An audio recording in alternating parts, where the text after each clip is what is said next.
नमस्कार, मी पंजाब डक. आज आहे 2 ऑगस्ट 2026. मी विदर्भामध्ये बुलढाण्याकडे आहे. तर या ठिकाणून महाराष्ट्रातल्या शेतकऱ्याला अंदाज देणार आहे. राज्यातल्या सर्व शेतकऱ्याला सांगू इच्छितो की म्हणजे आजपासून पावसाचा जोर ओसरणार आहे आणि ठिकठिकाणी सूर्यदर्शन होणार आहे. म्हणून शेतीचे कामे करून घेण्यासाठी पोषक वातावरण आहे.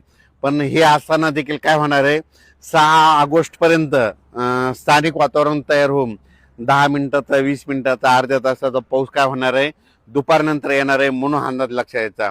पण असा खूप काय मोठा अतिवृष्टी, मुसळधार पाऊस काय पडणार नाही. म्हणून हे देखील अंदाज सर्व शेतकऱ्यांना लक्षात यायचा. 7 तारखेच्या नंतर वातावरणात आणखीन बदल होईल, चांगलं सूर्यदर्शन होईल.